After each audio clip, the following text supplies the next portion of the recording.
The Aya Mountains. Some of the last green and fertile spaces in northern Niger can be found here. Nomadic families live hand to mouth. Meagre amounts of goat's milk and oatmeal cooked in the cold morning. Often no food is left for the next day. The Jibril family's animals were killed by drought, but they have slowly managed to rebuild their herd.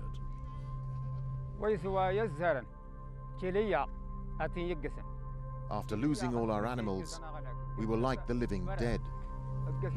It was a huge blow to our spirits and our bodies. Jibril is a Tuareg nomad. The ethnic tribe has lived in the Sahara for thousands of years. Drought limits the output of animals, so they can't provide a livelihood to their owners. This limits your movement, because you have no animals to ride, so you have to walk everywhere. The nomadic Bedouin loses everything that helps him survive. Devastating droughts have always been an unfortunate part of life in the deserts of North Africa. But locals say the situation is getting worse. The Tuareg used to be rich with animals, and the land was rich with rainfall. In recent years, even the rain has decreased. The water has decreased, and animals have died. The main reasons for the droughts are climate change and a lack of rainfall. This is depleting the already fragile resources in the Sahara. Locals are right to be concerned. The ever-expanding Sahara is now encroaching southwards at an alarming 6 kilometers a year. Experts blame this rapid growth on desertification, a degradation of land caused in part by deforestation. With 3/4 of Niger now covered in sand, the search for pasture and water is an increasingly desperate one for both man and beast.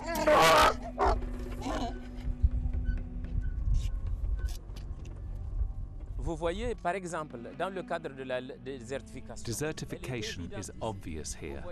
Look at this enormous space. The white area is where there used to be a lake, and in the 1960s this area was green from here up to the foot of those mountains in the distance. And all this was filled with life and nomads. This is total desertification. Everything has been destroyed. Niger's government says it is fighting desertification and has planted thousands of new trees. But the Environment Minister admits it is a battle they are unlikely to win. The problem is, once trees are planted, you have to look after them, and this is very difficult and expensive. Protecting a tree costs more than planting it. The government does not have the means to both plant and look after them. For Tuareg residents, hardship is no stranger. But many are now angry. Angry they struggle to survive, yet Niger's desert north is home to a wealth of natural resources. This has been a Tuareg area for centuries, and it's full of resources which they're exploiting abusively, and foreign countries are benefiting from it and even becoming rich from them. Yet we earn nothing from it. Not a single penny comes back to us, or even anything to help us get some water to drink. The people are thirsty. The conditions endured by these women and children highlight why Niger is ranked by the UN Development Fund as one of the most deprived nations on Earth. Conditions they claim are made worse by living near one of the world's largest uranium mines at Arlit. Before, we had all kinds of animals, donkeys, goats and sheep. Now, they are all gone. One by one they all perished, more than 100. We lived west of here, but when they got sick, we moved to try and save them. But they kept falling ill. They had diarrhea and were weak and thin. We lost everything. Families have also been falling ill in the Arlit region. The only medical clinic in the area is owned by France's state nuclear company Areva, and residents say they are not allowed to go there. A man who worked as a nurse in the clinic for 25 years says he saw a variety of illnesses that had not been seen in the area before the mining of uranium.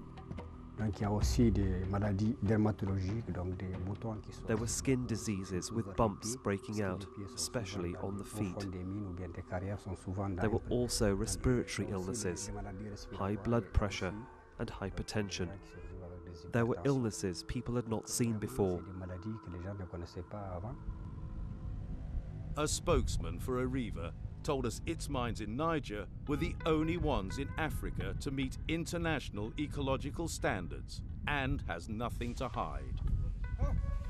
But the government admits they have not conducted any studies on the impact on civilians. The government does not have the means to make studies of different locations and companies. The government trusts its business partner to know if the studies are done properly or not.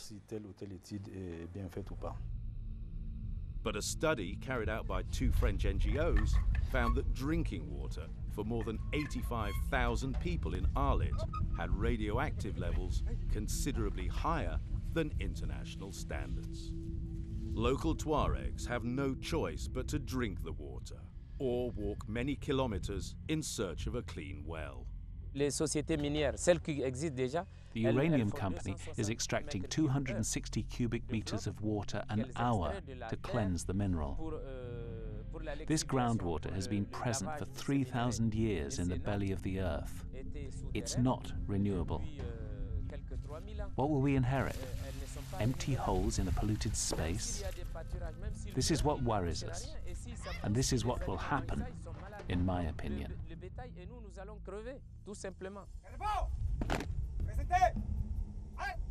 With a French monopoly on mining in Niger broken and output set to double, MNJ rebels are also worried the government will continue to profit whilst they go without.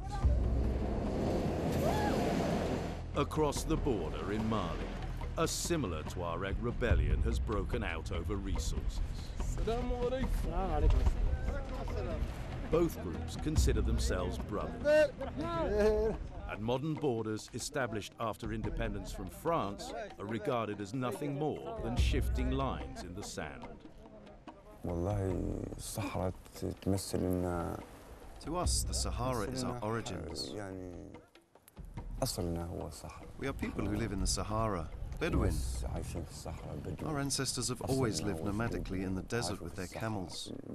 It represents our real nation. The concept of Tuareg identity is a great influence on the music of former rebel Ibrahim and his band Tinariwen. Having made waves internationally in the world music scene, he still lives in his remote home village of Tessalit. I chose this place because I feel comfortable here. This is my nature. Tuaregs have always lived in the desert. When I travel to Europe, it's as if I am imprisoned. When I come here, I feel at peace.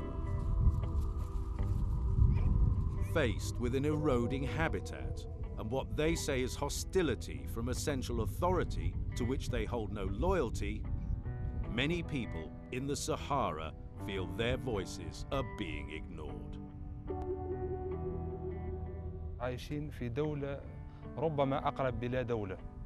We live in a state that's closer to being like no state at all.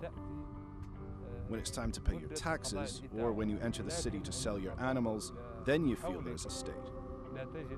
But when you look around here, you don't find schools or any other elements of life. God gave us a brain so we can learn, and so we can have the opportunity of a dignified life. Shortly after filming this program, Harun was tragically killed by a landmine. the legacy of an enduring conflict. Je crois que rien n'est éternel. Nothing is forever. If it keeps going this way, we can consider we're near the end of the road for the nomadic way of life. But thanks to God, Niger is a vast area, and in some pockets of the country, the Bedouin existence will continue. The Tuaregs spiritually regard the Sahara as their mother.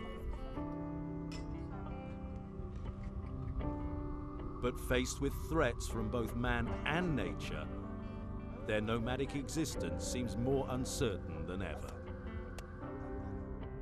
And soon, Mother Sahara may be unable to support her children.